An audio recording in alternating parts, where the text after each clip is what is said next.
체르노빌 사건은 무언가 두려운 것을 은폐하기 위한 사건이다. 너희는 체르노빌 제한 관광지역에 대해 들어봤을 거야. 나는 그곳에 여러 번 가봤어. 실제로 가보면 게임이나 공포영화에서 본 것과는 전혀 달라. 거기에는 귀신이나 방사능 돌연변이, 죽음 같은 게 기다리고 있는 곳이 아니야. 사실은 내 생각에 지구에서 가장 아름답고 평화로운 곳이 아닐까 싶어. 자연의 힘이 어떻게 인류에게 입은 피해를 수복하는지 제대로 보여주는 곳이지. 내가 그곳을 하도 자주 방문하다 보니까 내 친구 알렉세이는 체르노빌 가기 전에 누구에게 연락해야 할지 잘 알고 있었어. 알렉세이는 방사능 낙진 같은 걸 연구하는 물리학과 학생인데 체르노빌에 실제로 가서 직접 측정도 해보고 표본들도 좀 얻고 싶어 했어. 하지만 그런 건 그냥 탐험을 위한 변명거리에 지나지 않다는 걸 우리 둘 다 잘 알고 있었지. 우린 오래된 발전소와 버려진 도시인 프리피아트 주변의 제한지역을 탐방했어. 정말 좋았었지. 아마 지금쯤 이걸 읽고 있는 여러분들을 지루하게 만들고 있을 거야. 뭐 이런 부분은 그다지 중요한 게 아니니까. 우리가 프리피아트 동쪽 부근의 숲에 어떤 흙길 위로 운전해서 가고 있을 때 정말 오래돼서 녹슬어버린 울타리와 사슬로 묶인 문이 더 이상 접근을 막고 있었어. 거기에는 접근 금지구역, 관계자의 출입 금지 라고 써있는 글자가 커다란 방사능 주의 표지와 함께 붙어 있었지. 그 울타리에서 얼마 안가 흰색 페인트로 5-13이라고 쓰여있는 한 쌍의 거대한 방폭문이 스프레이로 접근 금지 라고 휘갈겨져 있는 채 인공적으로 만들어진 것 같이 보이는 언덕 옆에 있었어. 알렉세이가 내게 물어왔어. 야, 저게 뭐라고 생각해? 내가 대답했지. 잘 모르겠네. 그냥 방공호 같은데? 난 문을 자세히 보고선 다시 말했어. 꽤나 오랫동안 닫혀 있었던 것 같네. 문은 서로 용접되어 붙어 있었어.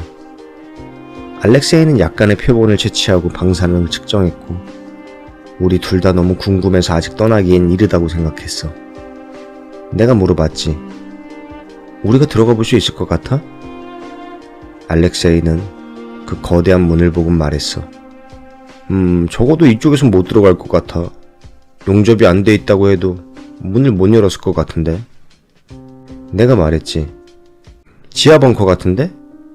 여기 이 위치는 아니더라도 분명히 공기를 불어넣기 위한 곳이 있을 텐데. 아마 들어갈 수 있는 통로가 있을 거야. 우리는 다른 통로를 찾으려고 대문 주변을 돌아봤어. 날은 벌써 저물어가고 있었고 점점 어두워지고 있었지. 우리가 다른 통로를 찾고 있을 때 어떤 생각이 떠올랐지. 대체 왜 문을 용접했을까? 얼마나 중요한 게 있길래 이렇게 멀리 사람들에게서 떨어져 있을까? 야야, 저기 봐봐. 저기 뭔가 있어. 알렉세이가 내 생각에서 나를 끌어냈어. 환기시설처럼 보이는 몇 미터 정도 길이의 콘크리트 블록이 측면에 있었어. 내가 그 환기 통로를 들여다봤을 때 도대체 어떻게 열어야 할지 모를 무거워 보이는 강철 해치가 안에 있었어. 하지만 그 강철 해치보단 작으면서 보수용 터널이라고 써있는 회전륜이 붙어있는 문도 있었지. 내가 말했어. 열어볼까? 야, 그러자. 진짜 뭔지 궁금해. 그리고 우리가 들어가 볼 필요는 없어. 그냥 문이나 잘 작동하는지 보자고. 처음에는 녹과 먼지 때문에 회전륜이 움직이진 않았지만 결국에는 돌아갔어. 잠금이 풀린 거지. 난 문을 당겼고 문은 천천히 열리기 시작했어. 너무 무거워서 엄청 세게 당겨야 했어. 문 뒤에는 작은 발판과 사다리가 있는 좁은 수직 터널이 있었어. 그 와중에 내 주의를 끈 건 문 앞면과 똑같은 장치가 문 안쪽에도 있다는 거였어. 그 말은 문을 안에서도 잠글 수 있다는 말이야. 근데 대체 왜 그렇게 만들었을까? 우린 운이 좋았어. 만약 누군가 안에서 문을 잠갔다면 우린 문을 절대 열 수 없었을 테니까. 난 안쪽으로 한 발짝 들어가 내 폰 손전등을 수직터널 밑으로 비춰봤지만 아래 바닥까지 닿기에는 빛이 약했어. 공기 중엔 습하고 오래된 냄새와 희미하지만 알 수 없는 화학물질의 내음이 있었어. 알렉세이가 말했어. 야, 진짜 농담 아니고 완전 끝내준다. 나중에 여기 다시 와서 제대로 확인하자. 나도 매우 동감하고 있었어. 밖은 이제 거의 어둠에 가까워졌고 우린 문을 열었으니 오늘은 끝내기로 했지. 하지만 우린 여기 다시 오기로 약속했어. 집에 도착하자마자 난 조사를 시작했어. 운 나쁘게도 아무런 소득이 없었지. 그 지역을 나보다 더 잘 아는 친구인 폴에게도 연락해봤어. 사실 폴이 날 체르노빌에 처음 데려가준 친구야. 하지만 버려진 방공호에 대해선 폴도 잘 모르더라고. 대신 폴이 다른 사람들에게도 수소문해보기로 했어. 난 우리의 계획을 폴에게 말했고 동행할지에 대해서도 물어봤지만 안타깝게도 폴은 한동안 해외에 볼 일이 있었어. 일주일 후 우린 가지고 갈 장비들을 챙겼어. 우리는 밧줄, 아주 밝은 손전등, 형광봉, 가이거 개수기, 방수옷, 산소 측정기, 그리고 만약을 위한 응급용 산소 탱크를 챙겼어. 그리고 우린 그렇게 멍청하지 않으니까 가족들과 친구들에게 우리의 탐험가 언제 돌아올지에 대해 말해두었지. 우리는 수직 터널에 들어가기 전에 들어왔던 문을 닫았어. 아직 뭐가 아래에 있는지도 모르거니와 방사능 유출을 초래하고 싶진 않았거든. 우리는 수직 터널을 통해 환기구와 작은 파이프들이 있는 콘크리트 터널로 내려갔어. 전원이 들어오진 않았고 당연히 등도 없었어. 우리 걸 챙겨오길 다행이었지. 우린 터널을 따라 걸었고 문을 만났어. 하지만 이번에는 무거운 방공호용 문이 아니라 그냥 일반 문이었어. 우리는 문을 열고 4개 큰 공기순환 펌프와 계기 장비들이 있는 방에 들어갔어. 환기통은 여기서 땅으로 바로 들어가는 큰 2개의 파이프와 바로 앞에 쌍문 윗부분으로 들어가는 작은 2개의 파이프로 나뉘어져 있었어. 그 쌍문 뒤에는 큰 공간이 있었는데 많은 박스나 다른 화물들이 어지러이 놓여 있었지. 보안 검문대도 있었어. 검문대 뒤에는 우리가 전에 앞에서 본 큰 방풍문이 있었어. 바로 그 옆에는 중장비가 있었지. 우린 검문대로 돌아와 승강기를 확인했어. 거기엔 이 시설의 구조를 보여주는 간단한 지도가 있었어. 우린 0층, 메인 출입홀에 있었고 다른 4개의 층이 우리 아래에 있었어. 1층엔 사무실과 경비, 오락시설이 있었고 2층에는 보안 실험실이 있었어. 3층엔 가속기, 클린룸, 오염 제거 챔버, 4층은 실험 공간. 지도에는 오브젝트 13이라고 쓰여 있었어. 여긴 군사용 벙커가 아니었어. 여긴 연구시설이었던 거야. 우린 계단으로 갔어. 전기가 없으니 승강기는 아무런 의미가 없었지. 우리가 한 발자국씩 내려갈 때마다 불안한 생각들이 나를 스쳐 지나갔어. 아마 여기 있던 사람들은 보급품을 옮기고 있었을 거야.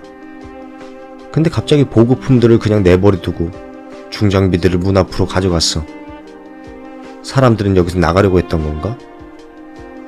난 계단을 내려가다가 무언가 동그란 물건을 밟아 그만 균형을 잃고 등 쪽으로 넘어졌어. 다행히 내 짐들이 충격을 거의 흡수했지. 난 뭐가 나를 넘어지게 했는지 확인하려고 내 발밑을 확인했어. 그건 다름 아닌 탄피였어. 내가 이곳에서 이상한 느낌을 받은 이유는 탄피뿐만이 아니었어. 우리가 지하 1층에 도착하자마자 나는 모든 문이 열려있다는 걸 눈치챘어. 모든 문이 전부 다 말이야. 군의 식당과 주방이 긴 직사각형 통로 시작점에 있었어. 다양한 사무실들이 통로를 에워싸고 있었지. 그냥 일반 보통의 사무실이었어. 서류, 오래된 컴퓨터들, 개인 물품들이 그냥 거기 그대로 남아있었어. 대체 뭐가 그리 급했을까?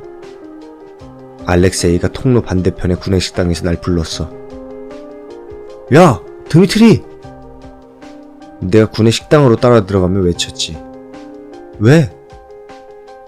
거기에는 음식들이 테이블 위에 그대로 있었어. 썩지는 않았지만 그렇다고 신선한 것도 아니었어. 그냥 썩지 않은 30년 묵은 식사가 거기 그대로 있었지. 난 물었어. 이게 대체 어떻게 가능한 거야? 알렉세이도 어리둥절해하며 대답했어. 잘 모르겠어. 아마 피폭되었거나 그런 거 같은데? 여기 일단 방사능은 없어. 내가 아까 측정해봤거든. 여기 진짜로 뭐가 뭔지 모르겠다. 왜 우리가 그때 그냥 나오지 않았을까? 지금 내가 이걸 쓰면서 보니까 이미 많은 경고 신호들이 있었어. 그 아래에선 뭔가 엄청 잘못된 일이 벌어졌었어. 그때는 우리가 너무 흥분하고 호기심에 차 있었던 것 같아. 하지만 이때쯤부터 내 흥분이 가라앉고 기분 나쁜 느낌으로 채워지기 시작했어. 그러면서도 우리는 지하 2층으로 내려갔어. 그 계단은 그곳에서 끝나 있었고 더 아래로 가려면 지하 2층을 가로질러 반대편에 있는 계단으로 가야 했어. 거기엔 실험실들, 출입을 위한 보안 검문대와 매우 큰 방폭문이 있었어. 여기도 또한 모든 문이 활짝 열려 있었지. 하지만 이번 층에서는 물건들이 그대로 있진 않았어. 아주 심각한 난장판이었지. 거기 있던 모든 종류의 방들 안에는 내가 이해할 수 없는 모든 종류의 장비들이 있었어. 가끔가다 바닥에는 탄피들이 나뒹굴고 있었지. 지하 2층의 반대편으로 거의 다 왔을 때 우리는 수석과학자의 사무실을 발견했어. 아까 내가 말했듯이 다 난장판이었지만 난 책상 위에 공책을 발견했어. 대부분은 다 뜯겨져 나가고 몇 장 남아있지 않았었지. 1984년 10월 5일. 오늘 우리는 물리적 성질을 변화시키지 않고 몇몇 개의 원자를 공간 이동시키는 데 성공했다. 고체 물질을 공간 이동시킬 수 있을 때까지는 꽤나 오래 걸리겠지만 우리는 좋은 성과를 보이고 있다. 1985년 1월 17일. 사과 하나를 공간 이동시키는 데 성공했다. 사과 윗부분의 빨간색과 초록색의 무늬가 약간 바뀐 것 말고는 구조도 모양도 완전히 똑같은 사과였다. 아직은 이 기술을 완벽하게 만들기엔 우리가 배울 점이 많은 것 같다. 하지만 우리는 지금 연구를 지체할 수가 없다. 국가의 존명이 우리에게 달려있다. 1985년 2월 21일. 오늘 동물 실험을 끝낸 뒤에 처음으로 인간을 공간 이동시켰다. 그는 살아있었으며 건강한 우리 국가의 용감한 영웅이다. 우리는 이제 이 기술이 작동하는 걸 증명했지만 고정된 공간 이동 비율의 존재로 실용성은 제한적이다. 우리는 아직 물질을 보낼 수는 없다. 단지 두 개의 동일한 물건의 장소를 바꾸는 것 뿐이다. 나는 새로운 방식의 장치를 건의했다. 그 장치는 하나의 물건을 보낼 수 있겠지만 상당한 양의 에너지가 필요할 것이다. 1985년 5월 1일. 우리의 상관이 나의 건의안을 수리해 주었다. 새롭고 훨씬 큰 공간 이동기를 여기 발전소 안에 지을 것이다. 그렇게 함으로써 우리는 핵 발전소를 전원으로 쓸 수 있게 된 거다. 또 우리는 이제 수십 명의 실험 대상자를 공간 이동시킬 수 있다. 모두가 건강하게 살아있었지만 가끔은 조금 달랐다. 가끔 그들은 실제 그들의 과거를 다르게 주장하곤 했다.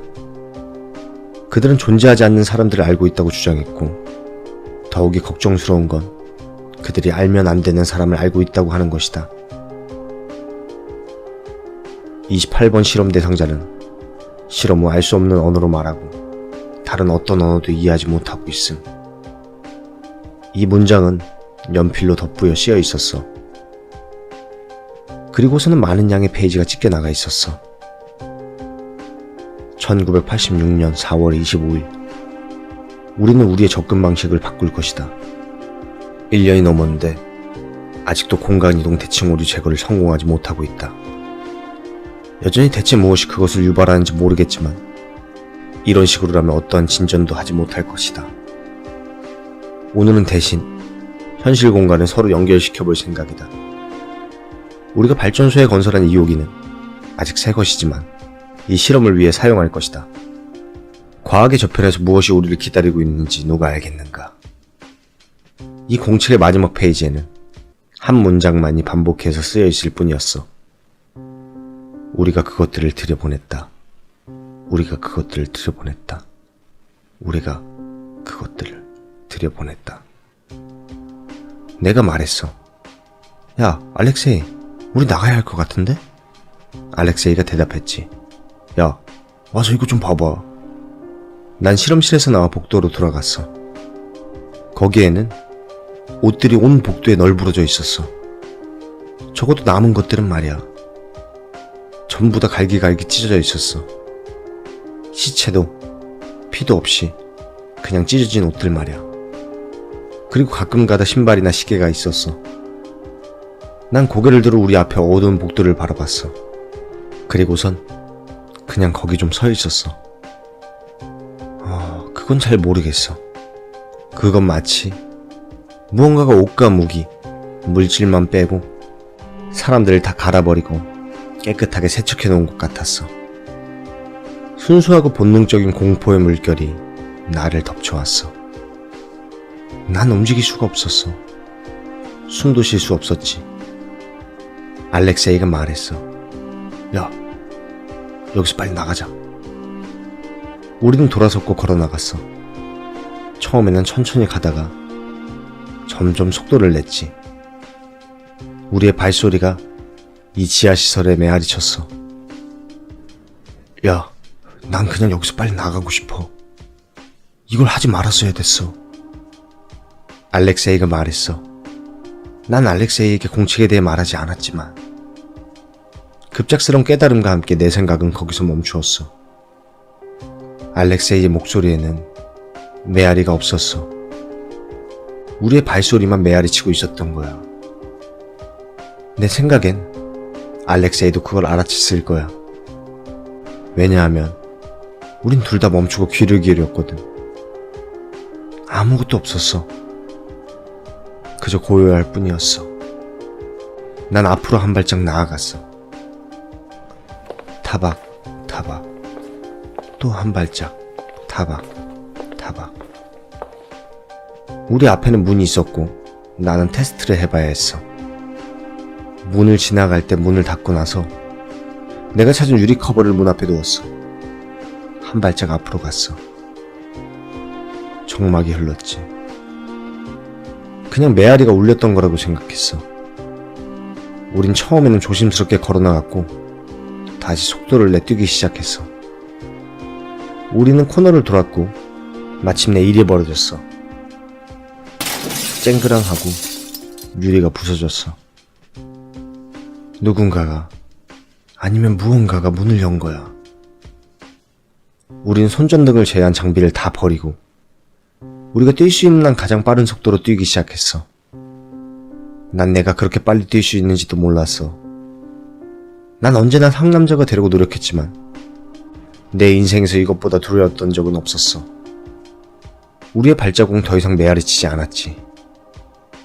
더 잘 설명하자면 그 소리는 더 이상 우리랑 맞추어 오지 않았어. 뭔가가 우리를 쫓아오고 있었던 거야. 매 초마다 그 소리는 점점 가까워지고 있었어.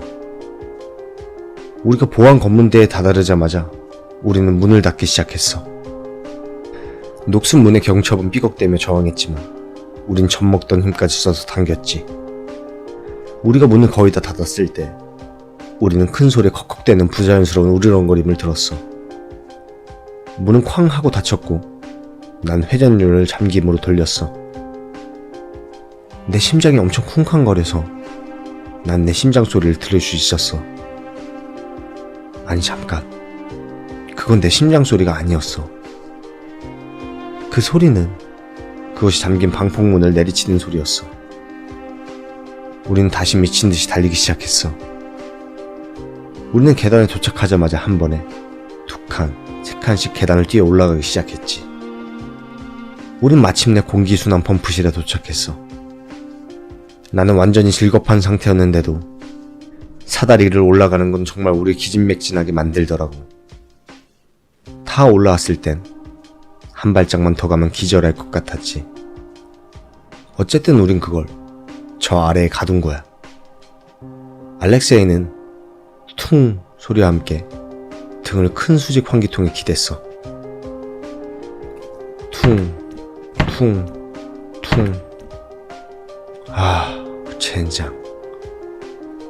우린 그걸 아래에 가뒀지만 환기통을 잊고 있었어. 알렉세이와 나는 서로 마주보고 눈을 마주쳤지. 그리고선 환기통이 부서지며 알렉세이는 사라졌어. 난 알렉세이가 끌려갈 때 내지르는 비명만을 들을 수 있었어. 내가 한 짓이 정말 끔찍하게 느껴지지만 나는 그곳에서 곧바로 도망쳤어. 보수용 터널을 기어 올라와서 그 지옥을 빠져나오자마자 문을 닫고 잠갔지.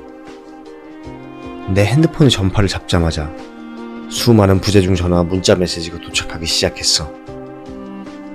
드미트리, 5-13이 뭔지 아는 사람을 찾았어. 전화 오면 바로 받아. 거기 위험해서 들어가면 안 된대. 그 사람이 나한테도 전화한다. 엄청 진지한 것 같아. 보면 빨리 전화해줘. 지금 무슨 일이 일어나는지 모르겠는데 그 사람이 거기 가고 있어. 제발 그곳에 내려가기 이전에 이 메시지를 봐야 될 텐데. 몸 조심해 친구. 그리고 모르는 번호로 메시지가 하나 와 있었어. 드미트리, 내 이름은 야나톨린 모로주요. 당신이 무엇을 찾았는지 알고 있어.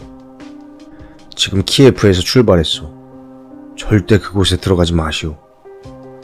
만약 당신이 이미 들어갔다가 어떻게든 빠져나올 수 있었다면 당신이 사용한 문을 확실히 잠그시오.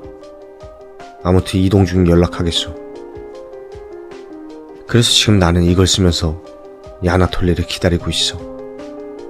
다른 사람이 나와 똑같은 실수를 저지르지 않기를 바라는 마음에서 남기는 거야. 왜냐하면 내가 이걸 말로 전할 수 있을 만큼 오래 살 수 있을지 모르겠거든. 난 알렉세이를 두고 갈 수가 없어. 어찌되었든 난 알렉세이를 데리러 가야만 해.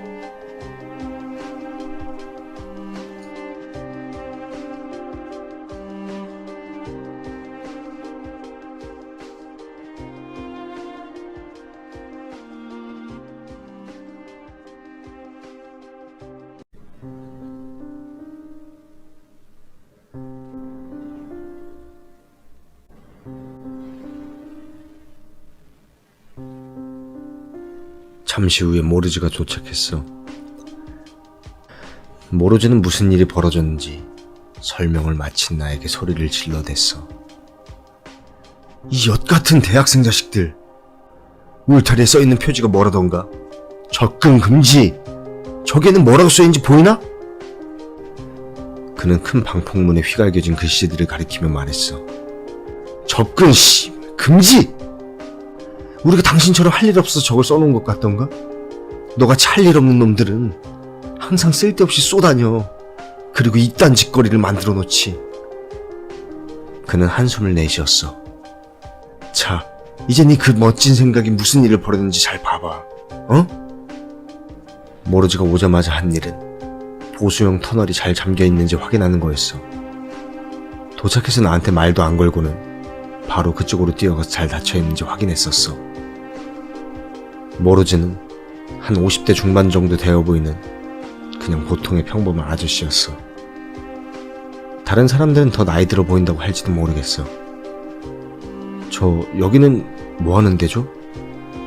내가 물어봤어. 너는 아무것도 몰라. 그는 말을 내뱉고는 일어나서 그의 차로 걸어갔어. 저 대체 뭐 하시는 거죠? 빌어먹을 꼬맹이 새끼들. 난 네 친구를 구하러 갈 거고 너는 나랑 같이 가야지. 너는 내가 하란 대로만 하고 다른 건 절대 하지 마. 그리고 소리를 낮춰 다니도록 해. 최대한 지치지 말도록 하고 여기는 공기 환기가 안 돼.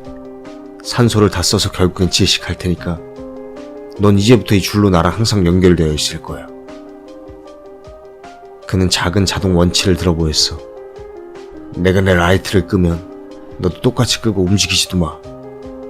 그가 차 트렁크에서 샷건을 꺼내며 말했어. 그게 혹시 도움이 될까요? 내가 물었지. 뭐 어느 정도는. 그래도 내가 쓰라고 하기 전까지는 절대 쓰지 마. 그는 나에게 권총을 쥐어주며 말했어. 아 참, 마지막으로 물어보는데 너 혹시 오존 냄새 아냐?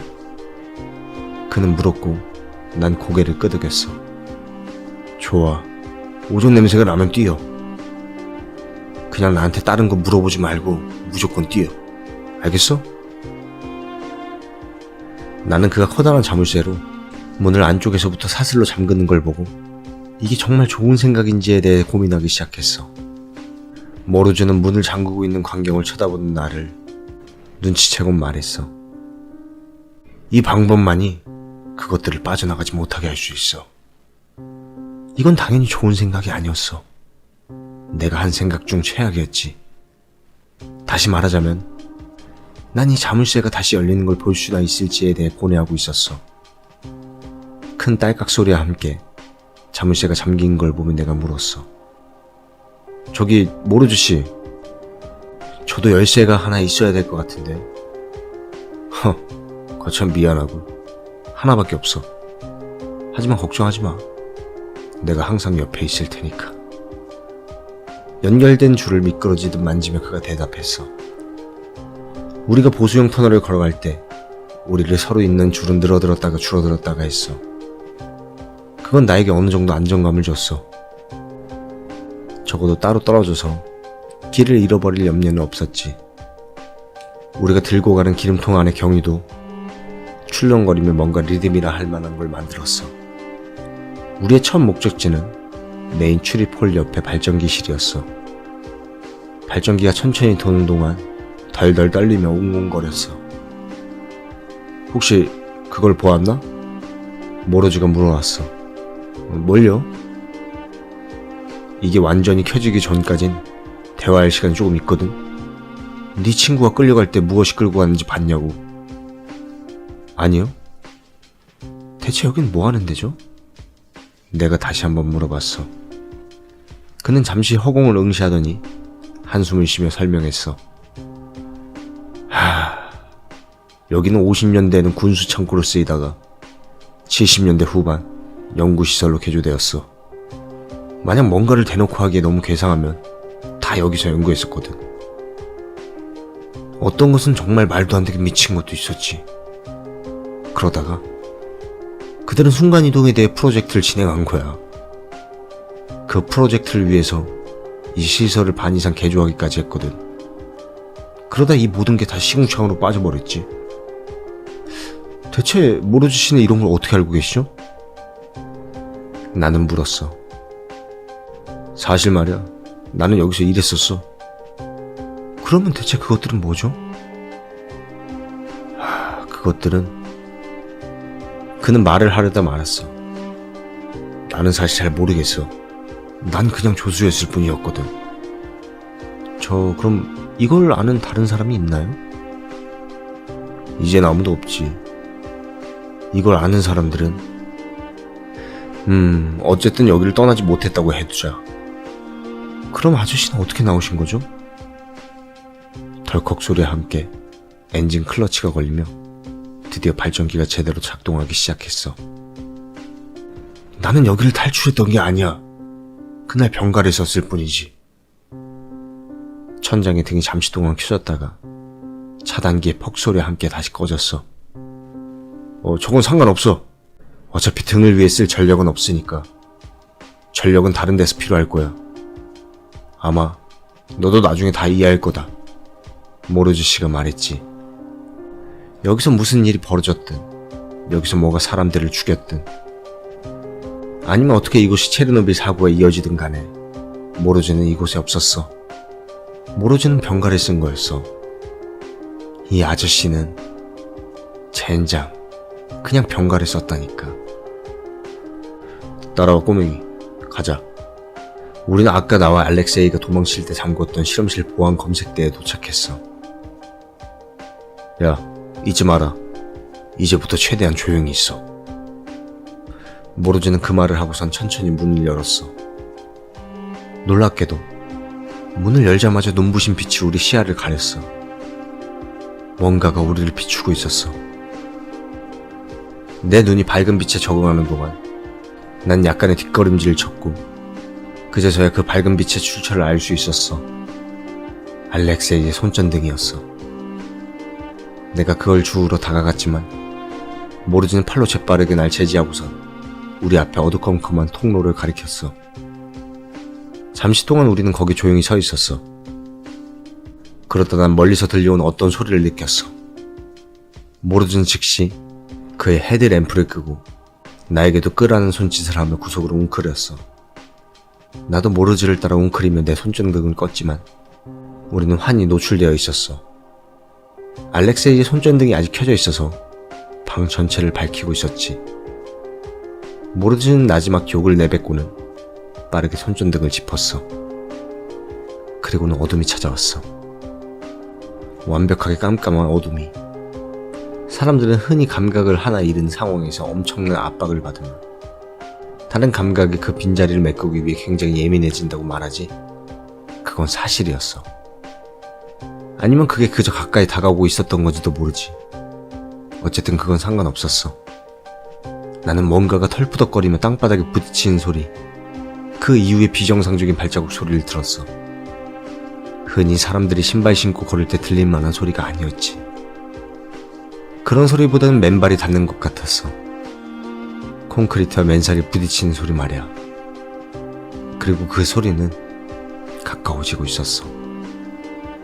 나는 본능적으로 모로즈가 나에게 준 권총을 쥐었어.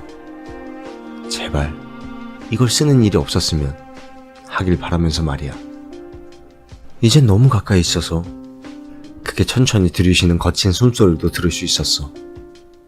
내 생각엔 얼굴로 불어오는 차가운 숨결같이 느꼈던 것 같아.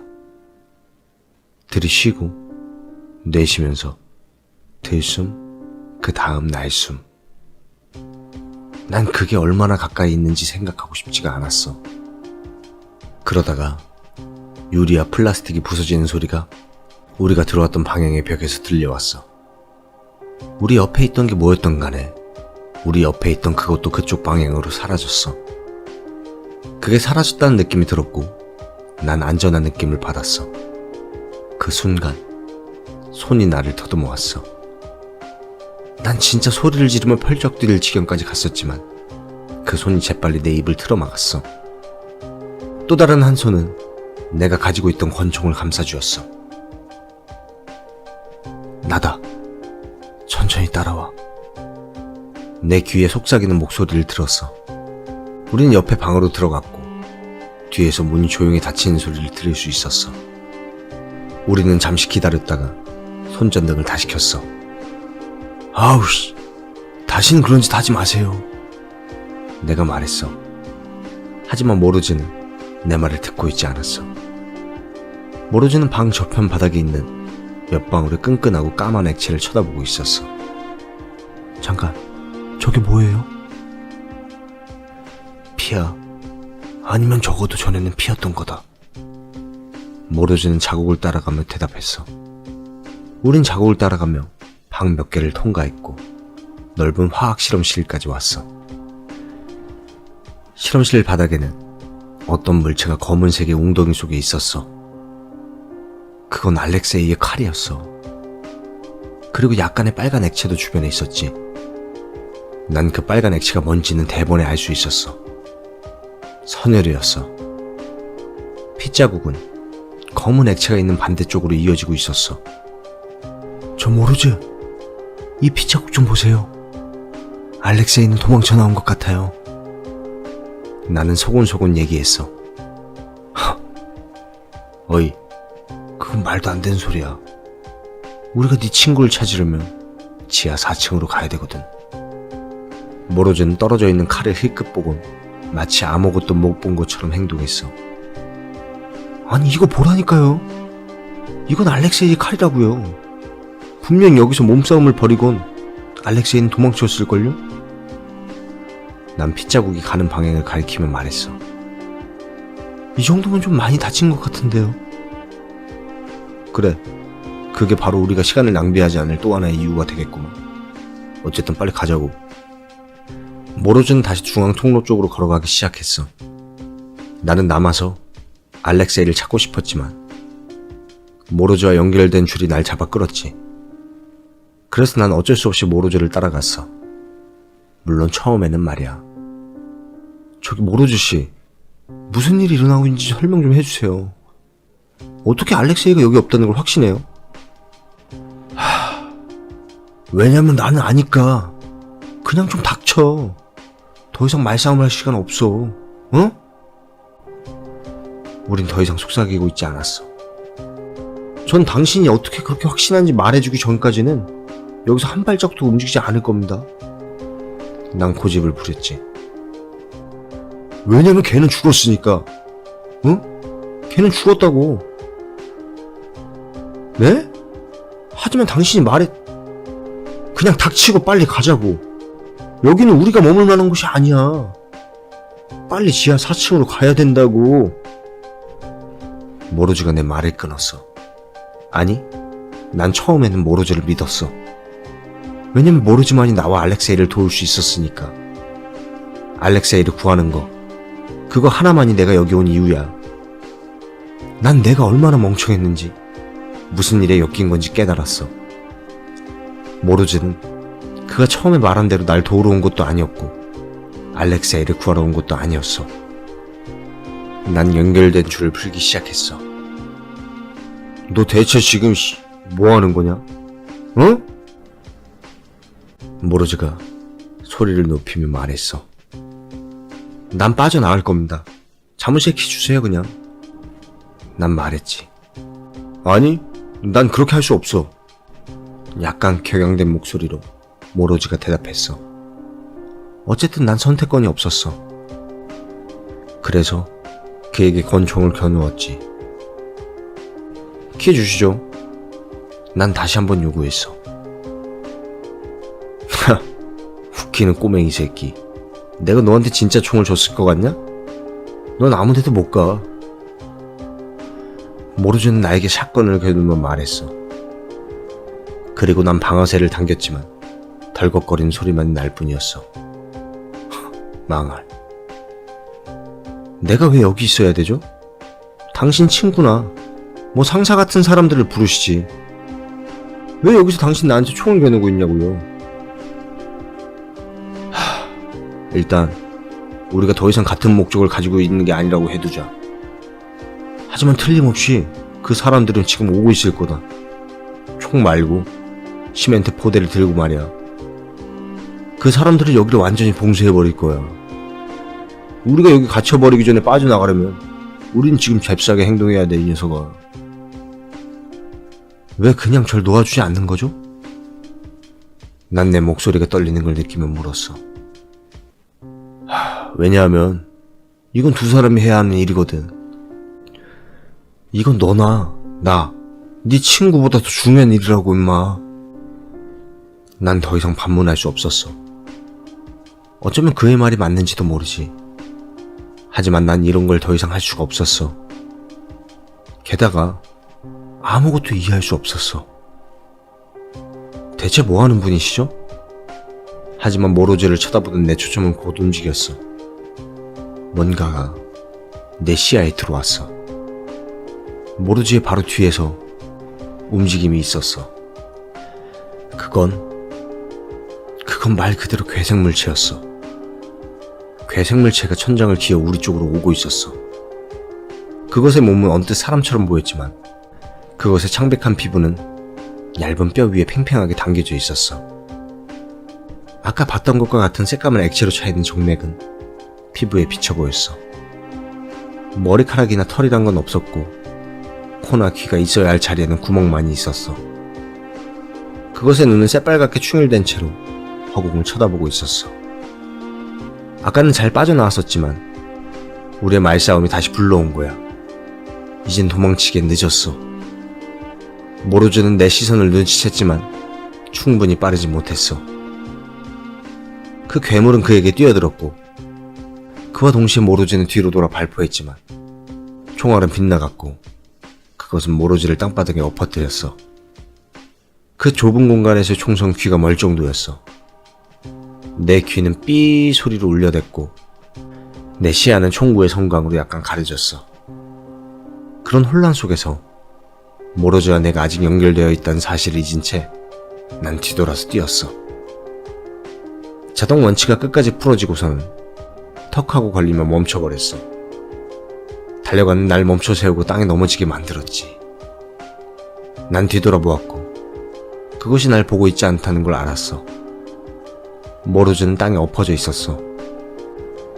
나는 팽팽해진 줄을 당겨 모로즈를 끌어왔어. 그리고선 이 끈이 날 더 이상 막지 못하게 해야 했지. 난 마침내 연결줄을 떼어내고선 쓸모도 없는 권총을 그것에게 던지며 머리를 맞추었어. 그 괴물은 잠시 주춤거렸고 난 내가 봤었던 방으로 재빨리 뛰어들어갔어. 화학 실험실 옆에 있는 창고로 뛰어들어가 선반으로 문을 막았어. 그 생물체는 들어오려고 몇 번 정도 시도하다가 이내 포기하곤 떠나버렸어. 아마 모로즈를 끝내러 갔을 거야. 그리고 난 이제 뭔가를 하기에는 너무 무서워서 그냥 거기에 있었어. 구석에 앉아서 말이야. 시간이 얼마나 지난지는 모르겠지만 점점 숨쉬기가 힘들어져 갔어. 처음에는 난 그냥 여기 남아서 죽으려고 했어. 문 밖에서 높은 확률로 날 기다리고 있을 끔찍한 죽음 대신 평화로운 죽음을 맞고 싶었거든. 그러다가 난 어떤 목소리가 내 이름을 부르는 소리를 들었어. 알렉세이의 목소리였어.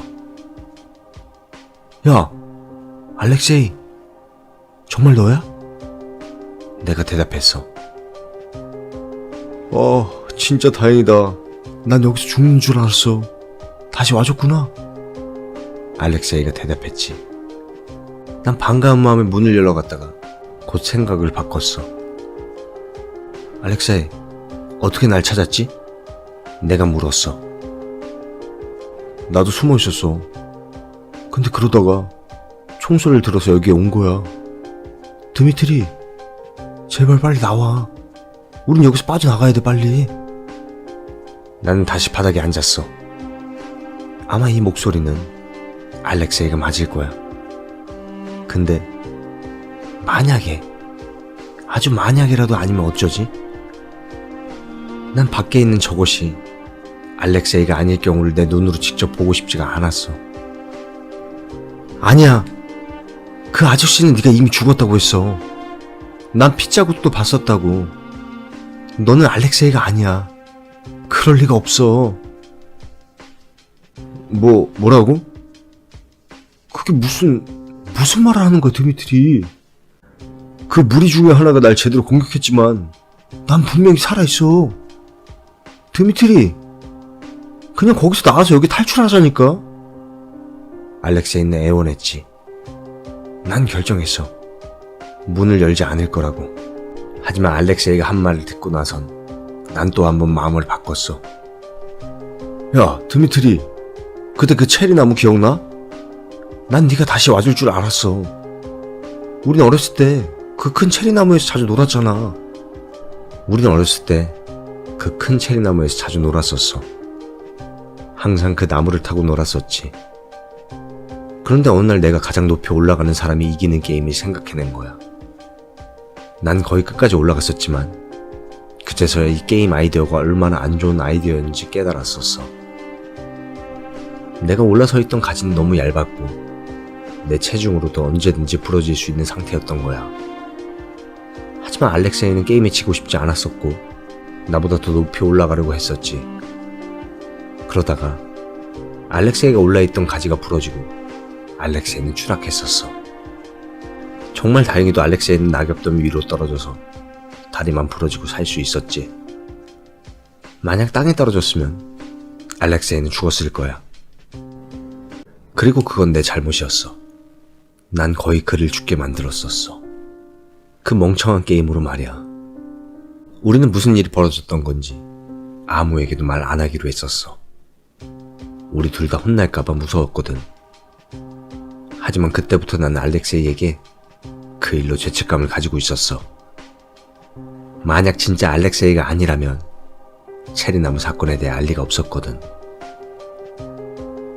나는 떨리는 손으로 문을 열었고 거기엔 알렉세이가 있었어. 알렉세이는 여기저기 멍들고 생채기가 있어서 많이 심각해 보였지. 게다가 피 묻고 찢어진 셔츠가 왼손에 감겨 있었어. 진짜 알렉세이였어. 알렉세이, 너 괜찮아? 내가 물었지. 아까보단 나아. 빨리 여기서 빠져나가자. 알렉세이가 대답했어. 그게 생각보다 그렇게 쉽진 않을 것 같아. 난 그가 무슨 일이 있었는지, 그리고 모르지만 가지고 있던 열쇠로 문이 잠겨 있다는 것까지 얘기해줬어. 이제 그는 죽었거나 사라졌을 거거든. 드미트리, 거기 위에 뭔가 공구 같은 게 있지 않았어?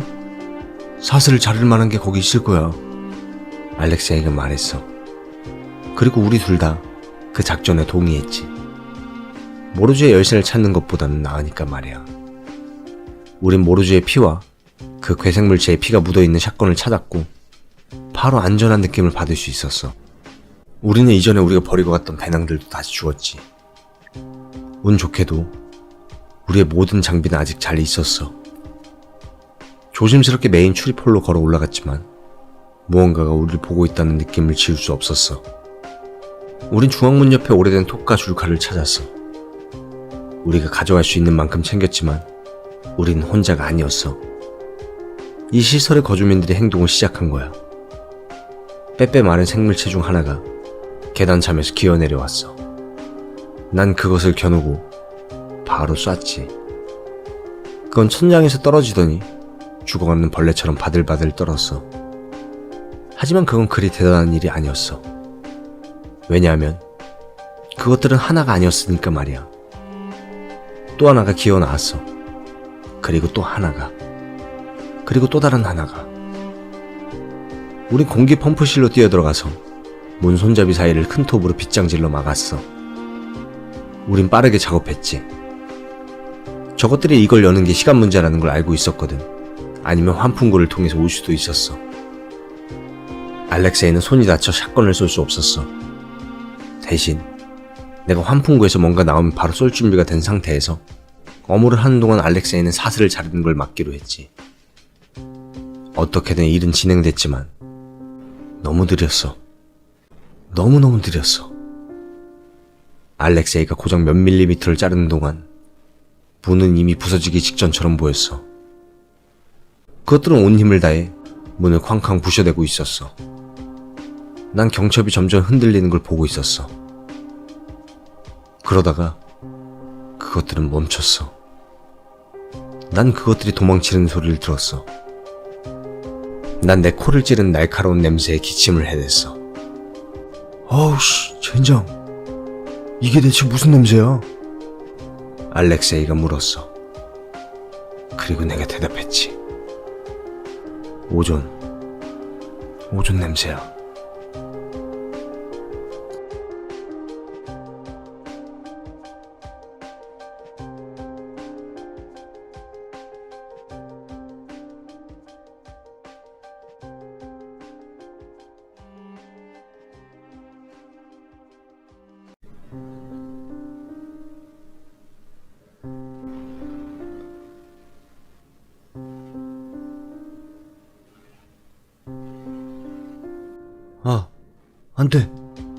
안 돼.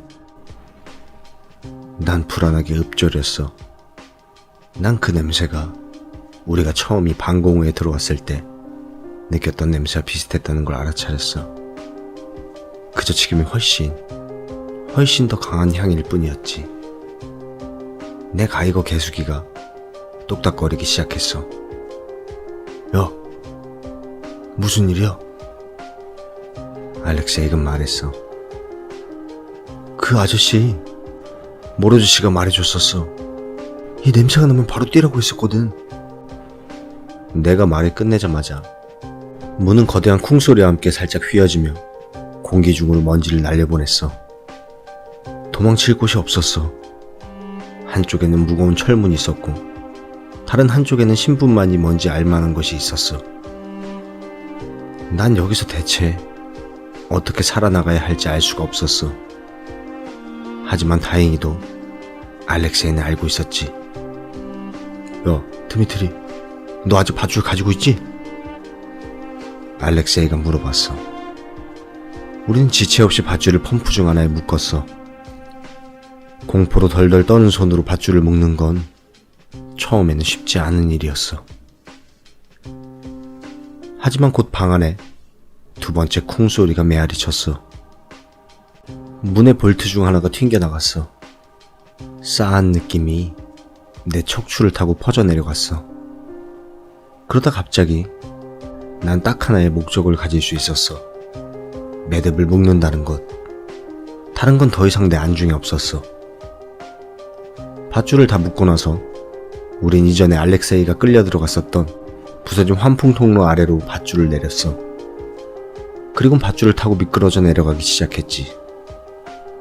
난 또 한 번의 쿵소리와 함께 내 생각에는 문이 바닥에 내동댕이 쳐지는 소리를 들은 것 같아.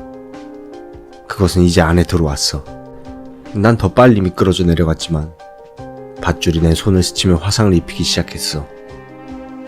난 손을 놓쳐버렸고 몇 미터 정도 떨어져 또 다른 환기통 위에 떨어졌어.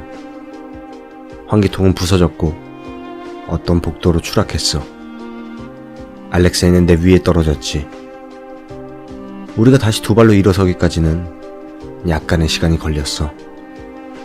주변을 둘러보니 주황색 문이 있었고 문에는 오염 제거라고 쓰여 있었어. 우린 지하 3층에 도착했었던 거야. 문은 손잡이가 없었고 옆쪽 벽면에 버튼만 있을 뿐이었어. 난 그 버튼을 눌렀고 몇 초 후에 문이 열렸어. 우린 컨트롤 패널이 붙어있는 작은 방에 들어갔어. 그걸 이용해서 난 우리 뒤에 문을 닫았어. 몇 번의 공기가 분사된 후 초록불이 뜨더니 우리 앞에 보니 이 시설의 더 깊은 곳으로 우리를 초대했어. 난 컨트롤 패널에 약간의 선열이 묻은 걸 눈치챘어. 혹시 모르지가 살아서 여길 지나간 건가? 우린 돌아갈 수가 없었거든. 우리의 유일한 선택지는 이 구렁텅이가 얼마나 더 깊게 우리를 데리고 갈지 보는 방법밖에 없었지. 이곳은 클린룸이라고 쓰여있긴 했지만 위층들보다 더 난장판이었어. 주변을 좀 다니면서 둘러보니 간이 의무실 같은 곳이 있었어. 몇십 개의 침상들과 의료 장비들이 플라스틱 커튼으로 나누어져 있었지. 몇몇 침상들에는 아직도 진료기록 카드가 붙어 있었어. 2번 환자, 격리 조치, 조사팀 C, 혼수 상태, 관찰만 할 것, 간섭하지 말 것, 사망, 07시 28분, 원인 불명. 6번 환자, 격리 조치, 조사팀 C, 혼수 상태, 관찰만 할 것, 간섭하지 말 것, 사망, 07시 52분, 원인 불명. 19번 환자, 격리 조치, 현장 운영 조수, 조사팀 C와의 첫 접촉자, 거대한 둔기 외상, 흉부, 내부 손상 의심됨, 두개골 내진탕, 경추 손상 의심됨, 왼쪽 어깨 탈구, 왼쪽 상완골 골절, 흉부, 다수의 열상, 사망, 04시 04분, 뇌출혈. 7번 환자, 격리 조치, 조사팀 C, 정신 이상 증세, 무반응, 중경증의 동상, 관찰만 할 것, 간섭하지 말 것, 제거 명령, 결제, 야나톨린 모로즈. 그 옆에는 모로즈의 사인이 붙어 있었지. 방 반대편에는 시체 가방들이 놓여 있었어. 빈 채로 말이야. 우린 주변을 더 수색해봤고 결국에는 시설이 더 아래층으로 내려가게 되었어. 거긴 썩은 내가 진동했지. 어쨌든 우리 방에 들어갔고 그 어떤 물질이 온 사방에 붙어 있었어. 벽, 바닥, 천장, 전부 다 말이야. 그건 데드스페이스 같은 게임에나 나올 것 같이 생긴 인대나 핏줄들이 쭉 이어져 있는 살점들이 보였어. 그리고는 우리 시체들이 거기에 붙어있다는 걸 알아냈어. 몇십 구나 말이야.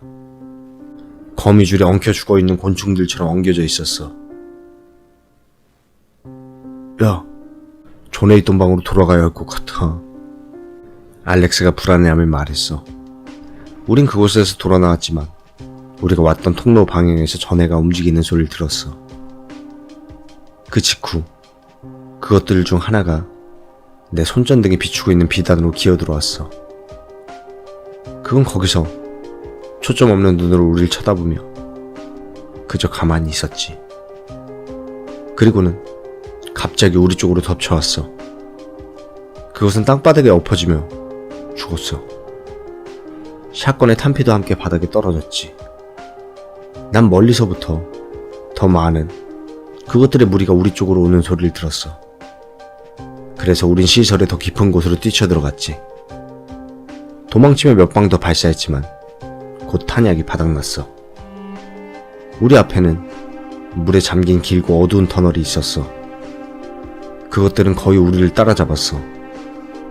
난 우리 바로 뒤쪽의 벽에 붙어 빠르게 기어오고 있는 그것들을 볼 수 있었어. 우린 터널 안으로 들어갔지. 물은 우리의 발목을 잡았고 난 최악의 상황을 각오했어. 그런데 그들은 더 이상 우리를 따라오지 않았어. 그것들은 터널에 들어오려 하지 않았지. 우린 1시간인가? 2시간 정도 걸었어. 물이 얼음장처럼 차가웠지만 무릎 정도의 높이였어. 그러니까 그렇게 막 최악은 아니었지. 알렉세이를 처음 찾았을 때도 그렇게 좋아 보이는 상태는 아니었다고 내가 얘기했었지만 우리가 계속 걸어나가면서 점점 상태가 안 좋아지는 것 같았어. 알렉세이는 계속 두통과 어지럼증을 호소했어. 알렉세이의 피부는 창백해져 가고 정말 병약해 보이는 상태였지. 어느 정도의 시간이 지나고서는 난 알렉세이를 부축해야만 했어. 그러다가 알렉세이는 정신을 잃고 완전히 쓰러져 버리고 말았어. 우린 이제 위로 돌아갈 수는 없었어. 물을 헤쳐가며 알렉세이를 끌고 가는 수밖에 없었지. 그렇게 한참을 갔을까? 우리가 왔던 방향부터 어떤 소리가 들려왔어. 아주 멀리서부터 말이야. 텀벙 텀벙. 난 뒤돌아서 손전등을 비춰보았어. 아무것도 없었지. 난 다시 걷기 시작했지만 또 한 번 소리가 들려왔어. 저기요? 대답이 오길 바라며 소리쳤어.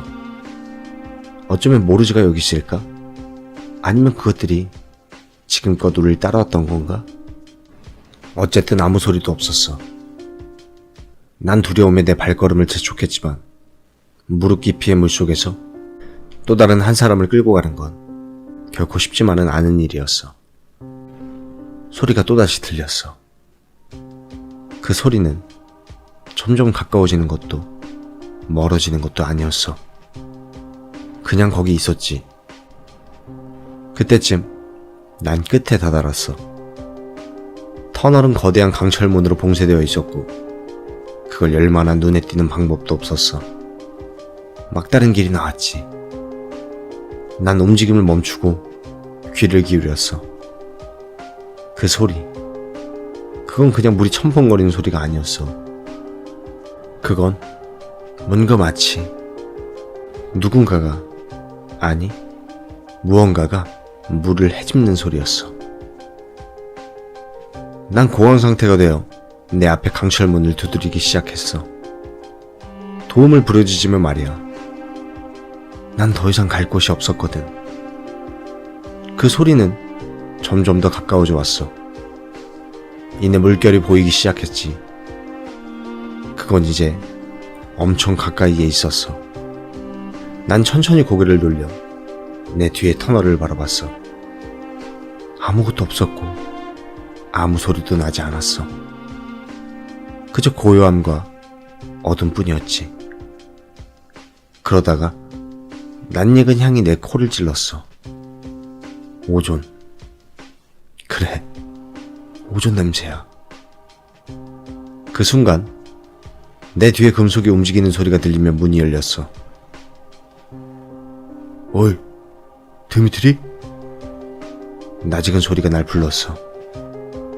모로즈였지. 여기까지 데려와 버렸잖아.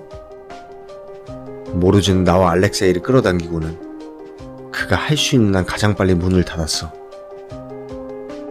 우리는 깊은 숨을 몰아쉬고 잠시 동안 바닥에 주저앉았지. 어이, 드미트리, 그거 네 친구냐? 어떻게 살아있는 거지? 무슨 일이 일어난 거야? 모로즈는 아직도 정신을 잃고 있는 알렉세이를 보며 물었어.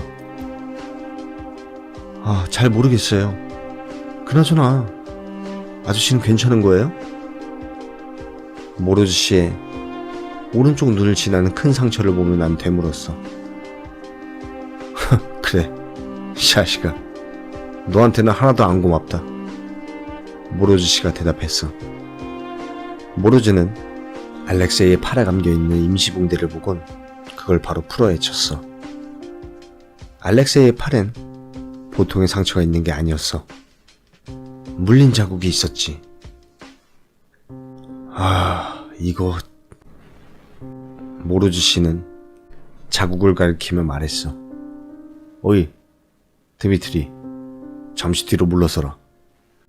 모로즈는 일어서서 권총을 꺼냈지. 잠깐만요.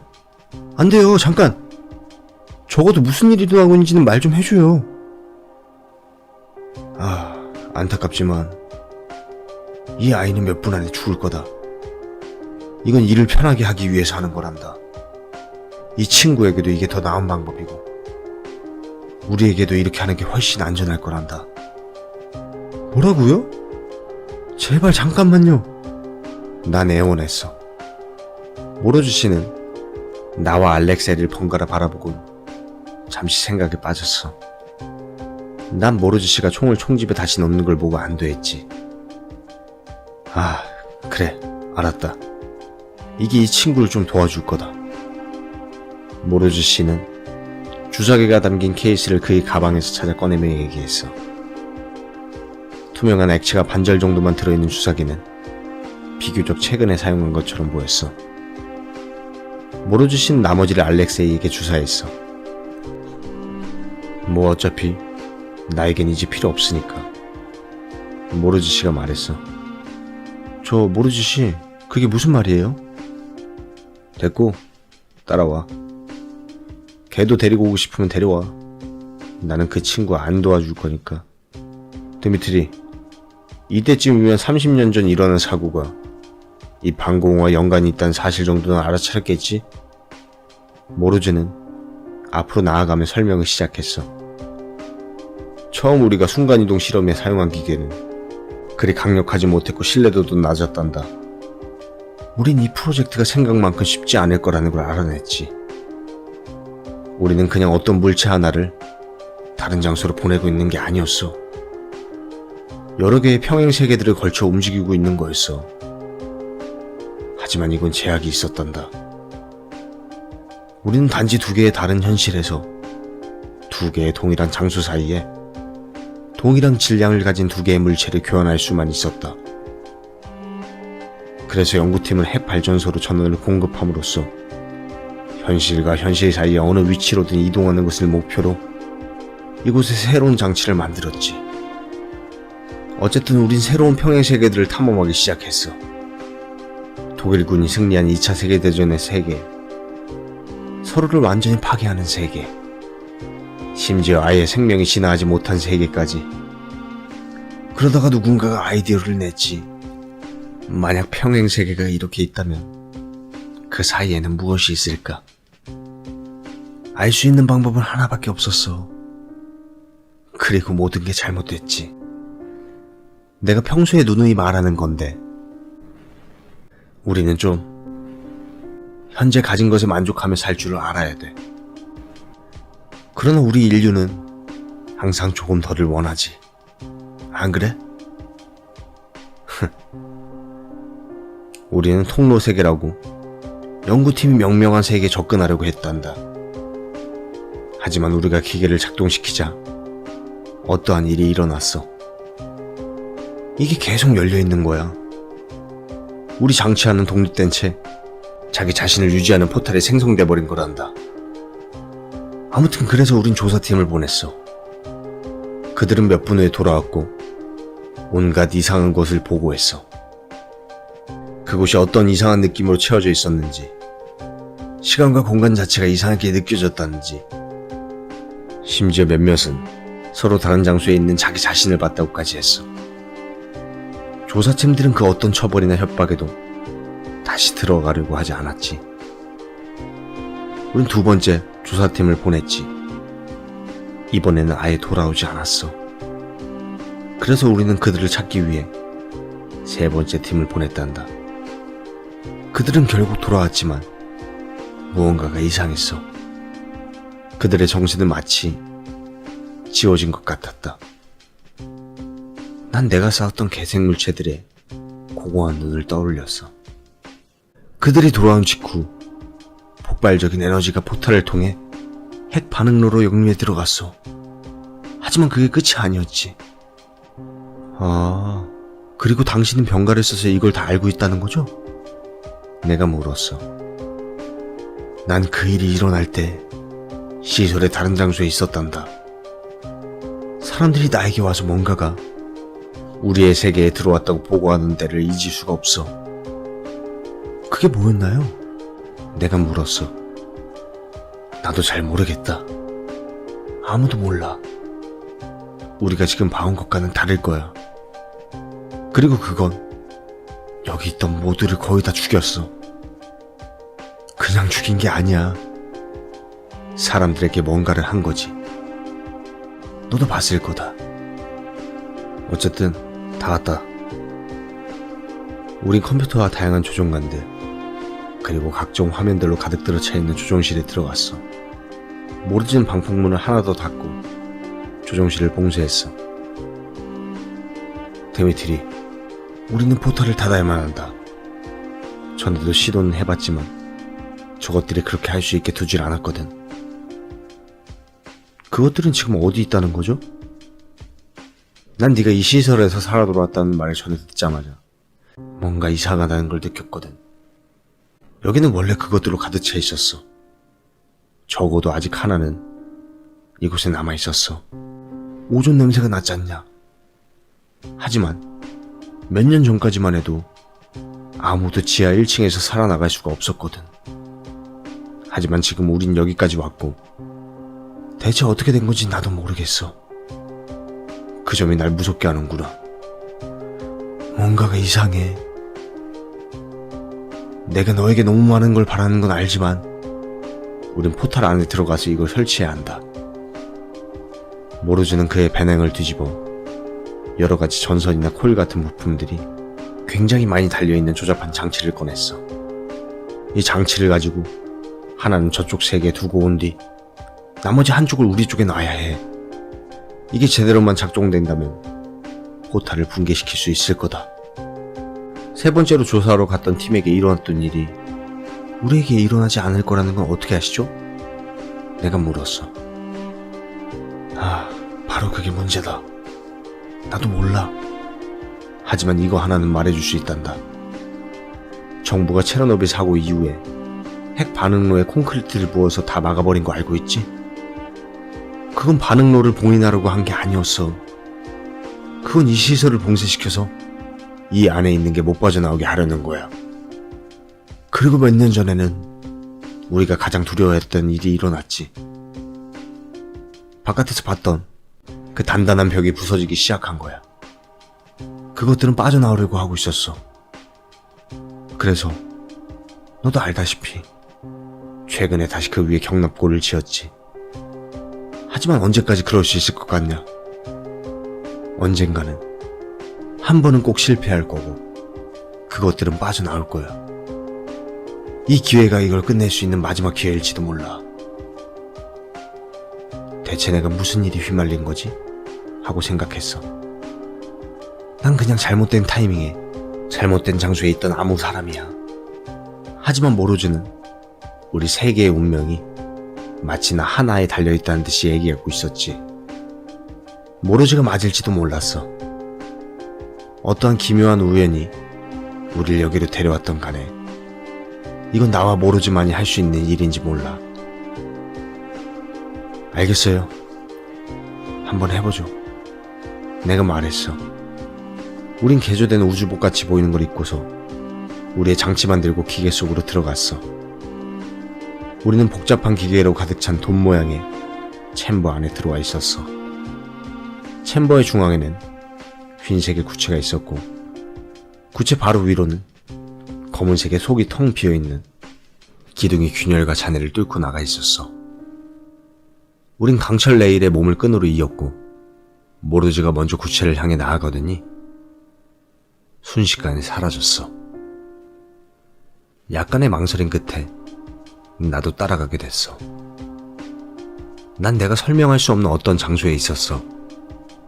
아래도 위도 없었고 난 어디로든지 걸을 수 있었지. 거긴 텅 비어 보임과 동시에 수십억 개의 작지만 반짝이는 점이 찍혀있는 셀 수 없는 무한한 수의 대형 구체들이 있었어. 여기! 어떤 목소리가 말했지. 난 모로즈를 찾을 수가 없었어. 어디 있어요? 어디 있는 거예요? 내가 말했어. 어이, 드미트리! 일로 따라와! 어디선가 갑자기 나타난 모로즈는 내 팔을 잡고 말했어. 난 수백 수천 개의 하얀 구체들이 우리 주변에 늘어서 있는 걸 볼 수 있었어. 이것들이? 맞아. 다른 평행 세계와의 포탈들이야. 우리가 이것들을 다 닫아야 하나요? 아니야. 우리 것만. 다른 것들은 우리가 상관할 문제가 아니야. 다른 놈들은 자기들이 알아서 하겠지. 우리는 그 많은 것들 중 딱 하나 있는 뚜렷한 형상을 향해 걸어갔어. 이 장소에 있는 다른 것들도 그렇지만 정말 설명하기가 힘들어.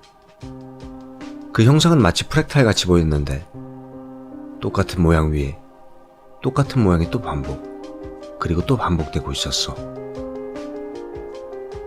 이게 맞는 것 같군. 모로즈가 말했어. 그리고는 장치에 뭔가를 하기 시작했어. 장치는 몇 번 삑삑거리더니 고음의 웅웅거리는 소리를 내기 시작했어.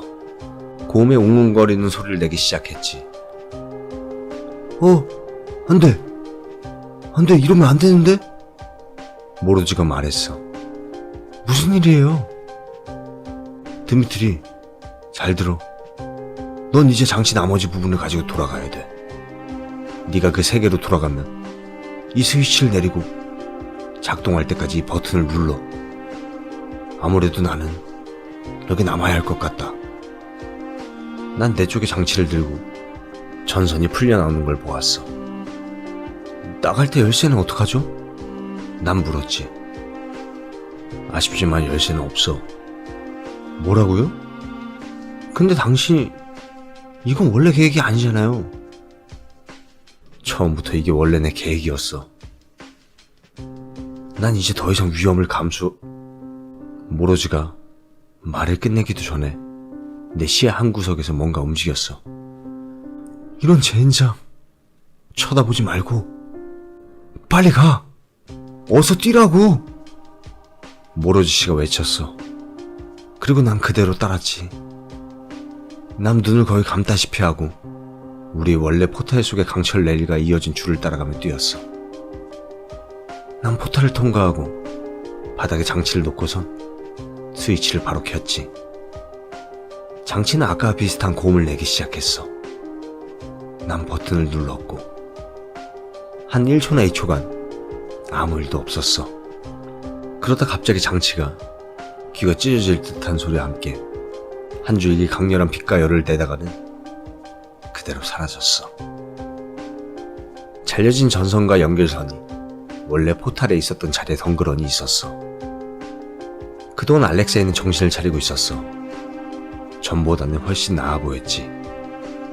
난 알렉세이가 기절한 동안 무슨 일이 일어났는지 말해줬어. 우린 이제 뭘 해야 할지 몰랐어. 다시 돌아가서 문에 있는 사슬을 자를까도 생각해봤지만 전에 시도를 생각해보면 도저히 가능한 일 같지 않았어. 우리가 거기까지 살아서 갈 수 있을지도 불명확했어. 그러다 알렉세이가 말했지. 드미트리, 여기 있는 기계로 순간이동을 해보면 어때?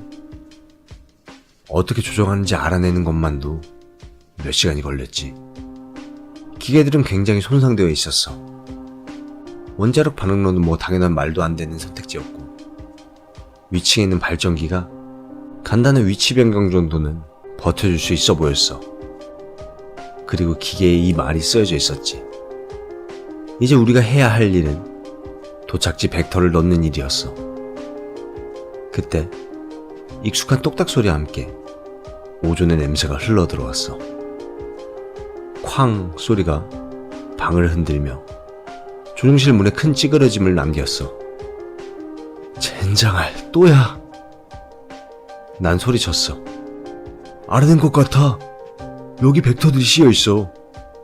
여기에 높이감만 좀 더해주면 지상으로 갈 수 있을 것 같아. 알렉세이가 설명했어. 빨리 해. 내가 말을 함과 동시에 철문이 또 한 번 쾅 소리를 내며 흔들렸어. 알렉세이가 무언가를 하자 조종관에 불이 들어오며 사이렌이 울리기 시작했어. 조종실의 문이 떨어져 나가는 소리를 들으며 우린 중앙 챔버로 들어가 뒤에 문을 닫았어. 우린 챔버 중앙에 서서 기다렸어. 기계가 작동하며 스파크가 튀고 연기가 공간을 채우기 시작했어. 제발 작동해라. 챔버의 문이 벽에서부터 떨어져 나가는 소리가 들렸어. 난 문을 보았고 그 순간 시간이 멈췄어. 얼마나 지났을까? 더 이상 두려움은 없었어. 평화로움을 느꼈고 마치 궁극의 깨달음으로부터 딱 한 걸음만 남은 것 같은 느낌이 들었어. 난 영원히 여기 있고 싶었어. 그리고 또 오랜 시간이 흐른 것 같은 느낌이 들었지. 급작스러운 섬광이 내 눈을 잠시 멀게 만들었어. 그러다가 난 머리를 무언가에 부딪혔어. 난 눈을 떴고 신선한 공기를 들이마셨어. 우린 숲속의 크레이터 같은 구덩이에 거꾸로 처박혀 있었어. 몇 분 정도 후에 우리의 차를 찾을 수 있었어. 집에 가는 길에 몇 대의 군용 헬기가 우리가 왔던 방향으로 날아가는 걸 봤어. 알렉세이는 야생동물이 공격해왔다는 지어낸 이야기로 병원에서 진료를 받았고 이윽고 건강을 되찾을 수 있었어. 우린 우리가 겪었던 이 일들을 서로 말하지 않았어. 모든 것은 끝났고 나는 우리가 사는 이 세계가 포탈의 반대편에 있는 것들로부터 마침내 안전해졌다고 생각했어. 하지만 내가 집에 돌아갔을 때 난 뭔가 이상한 점을 발견했어. 나와 알렉세이가 어렸을 때 함께 자주 놀았었던 그 체리나무가 거기에 없었어. 대신에 사과나무가 서 있었지. 사과 하나를 공간이동시키는 데 성공했다. 사과 윗부분의 빨간색과 초록색의 무늬가 약간 바뀐 것 말고는 구조도 모양도 우리는 그냥 어떤 물체 하나를 다른 장소로 보내고 있는 게 아니라 여러 개의 평행세계들을 걸쳐 움직이고 다른 평행세계와의 포탈들이야. 우리가 이것들을 다 닫아야 하나요? 아니, 우리 것만. 다른 것들은 우리가 상관할 문제가 아니야. 다른 놈들은 자기가 알아서 하겠지. 모로즈와 나의 대화를 떠올렸어. 여긴 내가 원래 있었던 세계가 아닌 것 같아. 내 생각엔 우리가 다른 세계로 오게 된 것 같아. 난 이쪽 세계의 포탈은 아직 열려있을지도 모른다는 생각을 떨쳐낼 수가 없어. 내 생각에 우린 안전하지 않은 것 같아.